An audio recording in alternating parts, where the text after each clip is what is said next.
When a bar is loaded in uniaxial tension, it will fail when the normal stress in the bar exceeds the yield or tensile strength of the material. And if it's loaded in compression, it will fail by crushing when the compressive strength of the material is exceeded. But there's an additional way the bar can fail when in compression, which is by buckling. Buckling is a loss of stability that occurs when the applied compressive load reaches a certain critical value, causing a change in the shape of the bar. An initially straight member will buckle suddenly, producing large displacements. This doesn't always result in yielding or fracture of the material, but buckling is still considered to be a failure mode, since the buckled structure can no longer support a load in the way it was designed to. The most simple example of a structure at risk of buckling is a column. But individual members and trusses and frames can also be loaded in compression, and so are at risk of buckling. There are other less obvious examples too. When railway tracks heat up on a hot day, the steel the tracks are made of tends to expand. But expansion in the axial direction is prevented, and so a compressive axial force builds up, which can lead to buckling.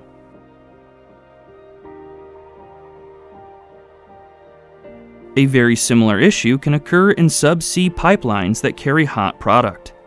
The compression that builds up due to the thermal expansion of the pipe steel can cause the pipeline to buckle on the seabed. Buckling can clearly lead to catastrophic failure. So how do we take it into account in engineering design and analysis? To answer this question, we need to travel back to the mid-18th century. In 1744, the mathematician Leonhard Euler published a book in which he laid out a new method for analyzing functions, called the calculus of variations. To illustrate how this new method could be applied, Euler included in an appendix the derivation of an equation for the axial load that will cause a column to buckle. This is the Euler buckling formula, a simple equation that engineers continue to use almost 300 years later to design columns and other members that are loaded in pure compression. It's probably the oldest engineering design equation that's still in regular use. The critical load at which a column will start buckling depends on only three parameters: the Young's modulus of the column material, the area moment of inertia of its cross-section, and its length. It doesn't depend on the strength of the material at all. This form of the equation is valid for a column that is pinned at both ends, meaning that the ends can rotate but can't translate horizontally. So a 2-meter tall steel column that has a circular cross-section with a radius of 40 millimeters would be expected to be able to support a load of around 1,000 kilonewtons before buckling, not including any safety factors. This assumes an idealized, perfectly straight column. At the critical buckling load, any small perturbation, whether it's a lateral force or a small imperfection, will cause the column to bend. If the cross-section has a smaller area moment of inertia about a particular axis, the column will buckle in that direction, and the smaller value of I must be used to calculate the critical buckling load. If the end conditions change so that the column is fixed at one end and free at the other, it will clearly only be able to support a much smaller load before buckling, and the buckled shape is different. We can easily modify Euler's formula to account for different end conditions by introducing the concept of an effective length. The effective length can be defined as the distance between inflection points on the deflected shape. The column that's pinned at both ends has an effective length equal to the column length. But for a column that's free at the top and fully fixed at the bottom, the distance between inflection points is twice the column length. Here are a few other common end conditions and the associated effective lengths.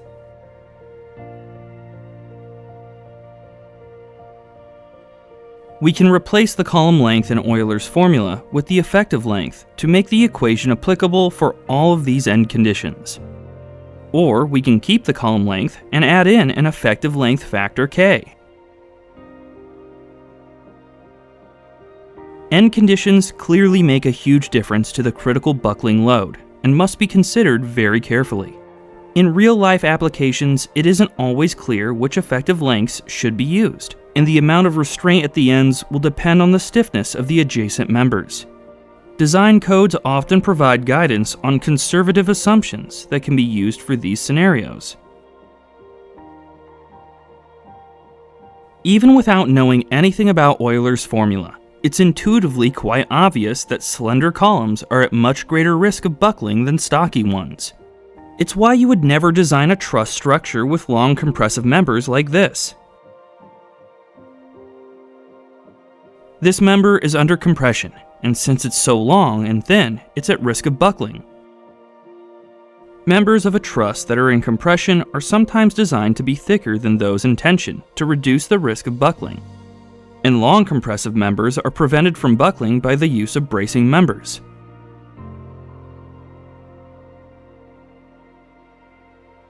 Euler's formula confirms this intuition about slender columns. The length term is squared, and so doubling the length of a column means that it can only support a quarter of the weight before buckling. To better understand the effect of slenderness, it's useful to introduce a non-dimensional parameter called the slenderness ratio. First, let's divide the critical load by the cross-sectional area to obtain a critical stress. Then, if we define the radius of gyration r of the column as the square root of I divided by a, we can write the equation for critical stress in a new form.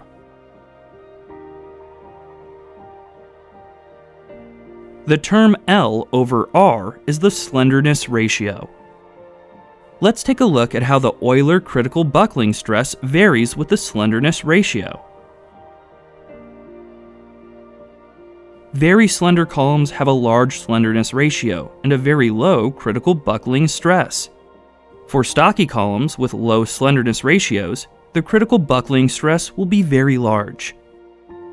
If we draw the compressive yield strength of the column material on this graph, we can see that for these slenderness ratios, the strength of the material will be exceeded before the buckling limit is reached. This means we can define two distinct regions, where beams fail by crushing because the stress in the column exceeds the material yield strength, and where they fail due to buckling. The limiting slenderness ratio depends on the material Young's modulus and yield strength. For steel columns, the limiting slenderness ratio is around 90.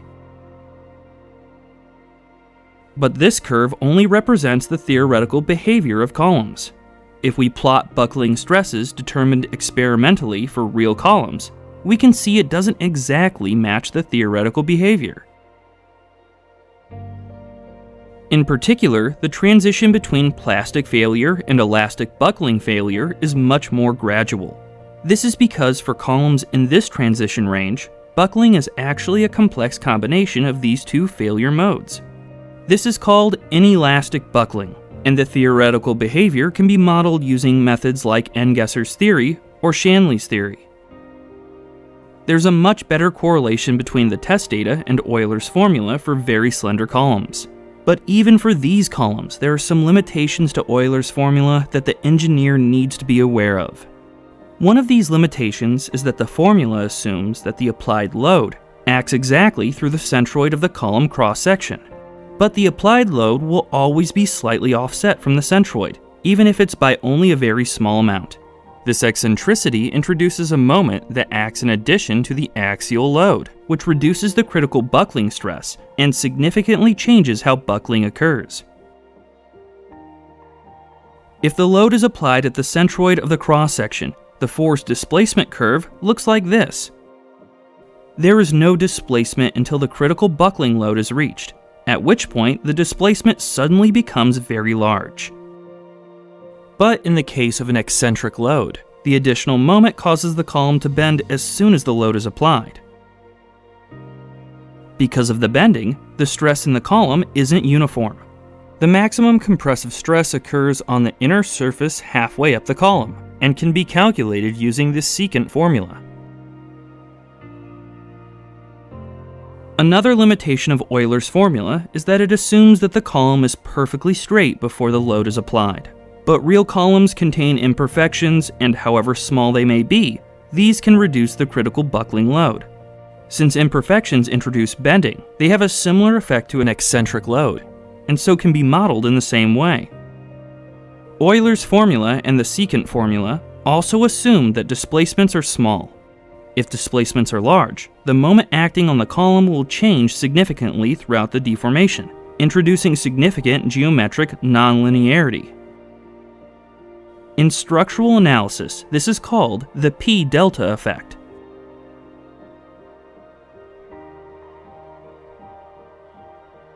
Most design codes deal with these limitations of Euler's formula and the complexities of inelastic buckling by providing design curves that engineers can use directly to design columns. These curves are calibrated using experimental data and are applied in combination with suitable safety factors to ensure a safe design.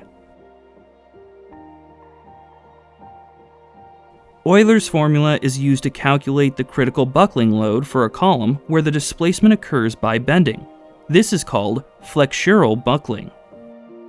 But members can buckle in other ways too, and these also need to be checked during design. Columns with thin-walled open cross-sections tend to have low torsional stiffness.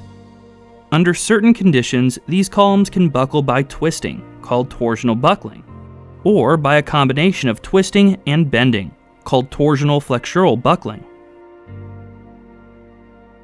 So far, we've considered buckling of columns and other straight members, like those you might find in a truss or a frame. But thin plates and shells like those you would find in a storage tank are also susceptible to buckling.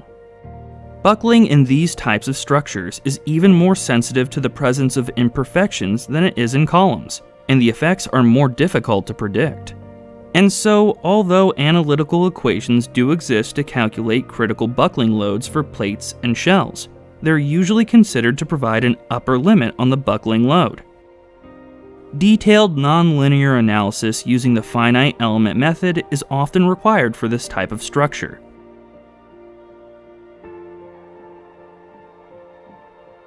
We've seen that slender columns can buckle when compressive loads act on them. But what about the effect of gravity? Is it possible that a column could be built tall enough that it would buckle because of nothing other than its own weight? This is a problem that even Euler struggled with, but since it didn't really fit into this introduction to buckling, I've covered it in a short companion video that you can watch right now over on Nebula.